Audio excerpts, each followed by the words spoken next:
Welcome back to Rocket Thursday Thunder, folks. This is going to be fantastic. Titan bringing us the sprint car segment of our show, and they don't get any bigger than the king of the outlaws, Steve Kinser. Steve, welcome to Rocket Thursday Thunder. It's great to have you on the program. Thank you. It's good to be here. Well, you're having a phenomenal year, Steve. I mean, hard to believe that this could be your 21st World of Outlaws Series win coming. You're very close. Yeah, I mean, we would have been looking really good. We had some trouble at Chico that bought us a little bit, but we're still right in the hunt. Got time. If nothing else, we're having a good year anyways. Hey, Steve, Trevor Green here. Just wondering, how many points are you off the lead at the moment? I think I'm like second, but I'm off right at 40 points, I think. Okay. Steve, you've been doing this for so long now. Do you worry yourself with the intricacies of the points, or do the points take care of themselves when you race every race as a race? Well, I don't know. You know, I probably worried a little more than what I normally do.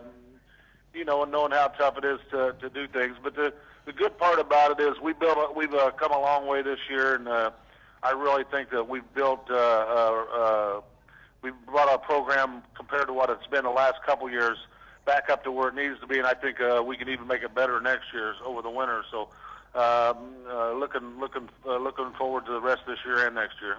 Steve, at the end of last year, Stevie was telling me that you underwent the knife and you had some operations on I think your neck and your eyes. What sort of role was that playing in your racing last year, and how much better do you feel this year? Well, you know, I didn't think it was bothering me when I got in the race car. Actually, I just had a bulged disc down in the lower part of my neck, and it was just creating a lot of pain all the way through my left shoulder and down, numbness into my fingers and things like that. Mostly just a lot of pain. And you know, I really thought when I got it, strapped myself in the car, that it was not hurt me any. But once I got to Florida this year and see how much better I could sit up in the seat and run the car, I realized how much trouble it gave me last year. You're in fantastic form. It seems like you and a lot of the guys that have been around and done that, yourself and Sammy and Jack and people like that, you seem to have rejuvenated your careers, Steve. Do you put that down to anything? Trevor was telling me he thinks it may have something to do even with the return of Goodyear to the scene with those tyres that you ran for so many years. Well, I don't know. I think it's sort of quiet. I think it's a little bit coincidental, you know what I mean?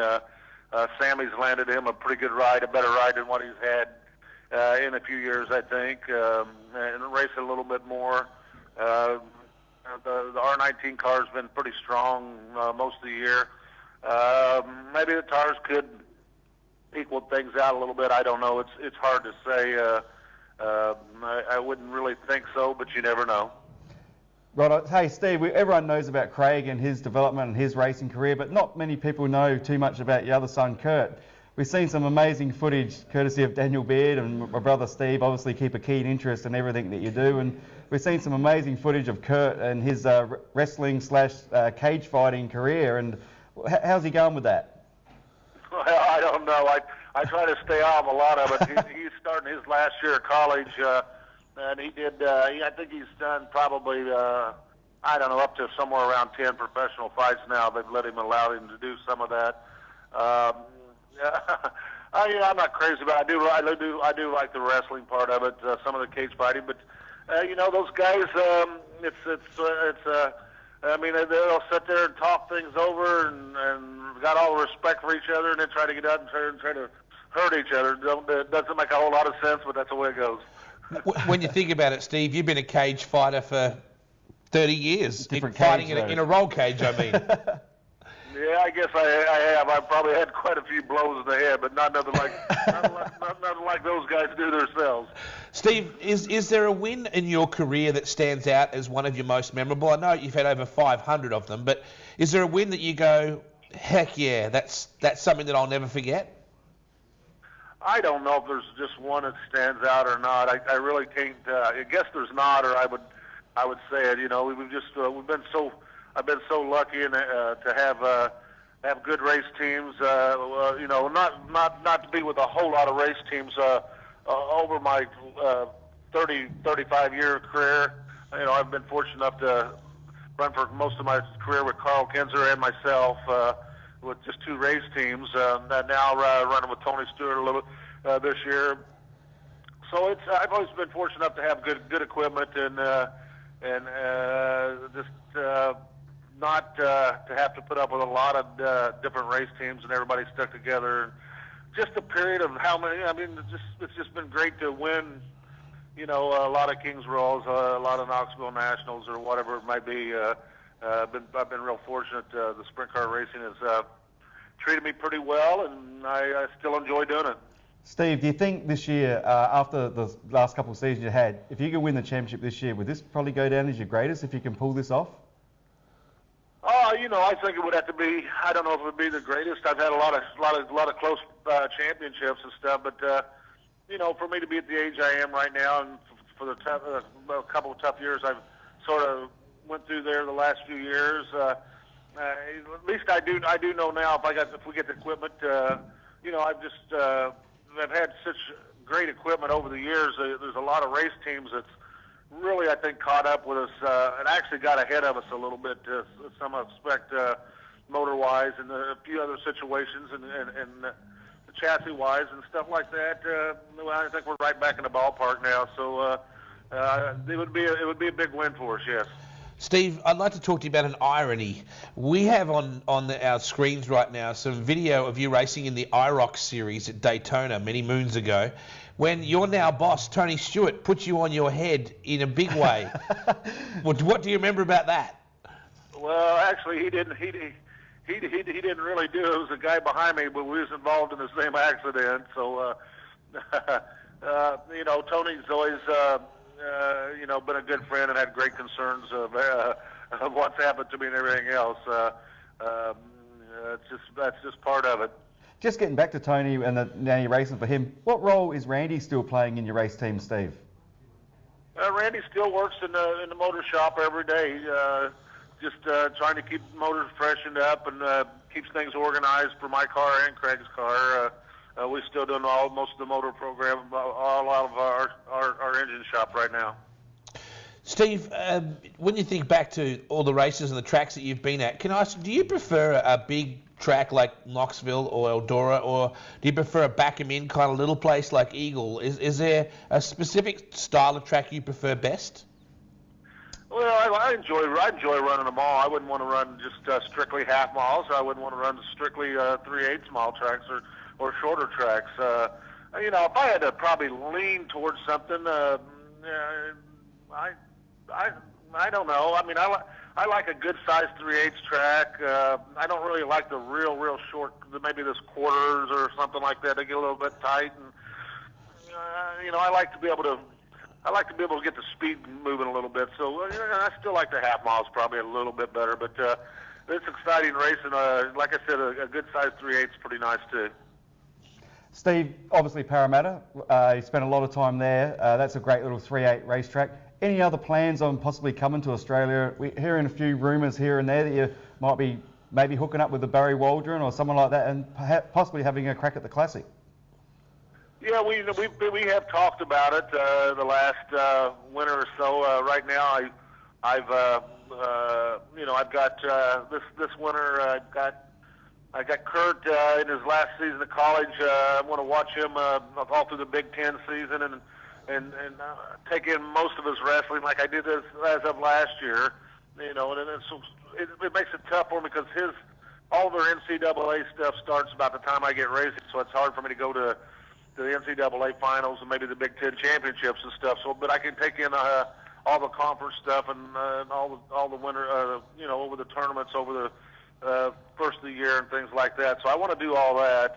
I don't particularly like going and sitting in the gym on the weekends, but when the cold weather, at least it's warm in there. So, and we want to do that. And you know, Dana's had a little bit of a little problems, a little heart problems, so she's down a little bit right now. So it's a good time for me to just stay home with everybody. How difficult was it travelling the whole year this year without Dana there? She's been great support for you by your side, running the T-shirt thing all year.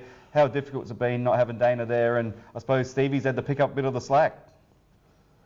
Yeah, well, Stevie's really trying to do way too much. She's just overloaded, and she's trying to run the books of the thing, and then trying to take care of the T-shirt thing now that Dana's down a lot.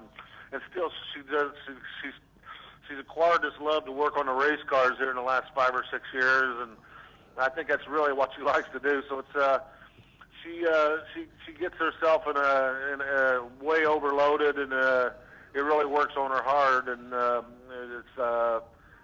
she's just trying to do too many things right now. I'd like to set her back down to get her to do maybe concentrate on one thing, but she's sort of trying to help and save us money, but she is definitely doing a little bit too much. So she does a good job at all of them, really, to be honest with you. So I guess her dream of actually maybe running a track or promoting a track one day has been put on hold. I think she's for some reason always wanted to do that. I don't know. I don't know. I don't know how much money there is in the track promoting or the racing business right now. It's a pretty tough thing right now for everybody. Absolutely. Steve, I'm thinking back, as many Australians remember fondly, your 4-car Kinser team that toured Australia, the immaculate JPS black and gold colours that Brian Healy was so heavily involved with, your great friend who's sadly since passed on. Have you ever done anything like that since in any other part of the world? Because that was really ahead of its time, wasn't it? Yeah, it was a handful for all of us. It just took a lot of work with a lot of people there involved to try to get along with, families to try to get along with for a couple months. Actually, we spent almost 6 weeks down there. Maybe I can't get right down or close to a couple months, and with 4 cars going down, and then then it was a lot of fun. We only did it 1 year, and then I sort of cut the tour back down to just 2 with me and Randy, and then eventually down to just myself, usually with Randy coming and helping me a little bit, or some different people, different times. You've had an amazing career. What is possibly left for you, Steve? What more have you not achieved that you would like to?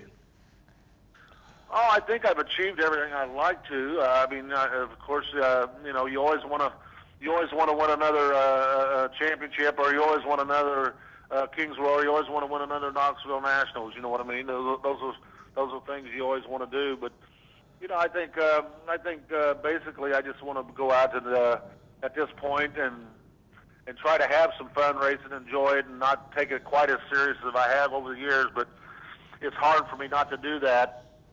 Steve, do you give yourself a chance? Unless I was winning races every night. Do you give yourself a chance at all to say, you know what, I've done pretty good at this? I mean, you are the greatest sprint car driver this sport has ever known. Do you ever allow yourself the pleasure of sitting back and say, heck, we've done it all? Well, I mean, I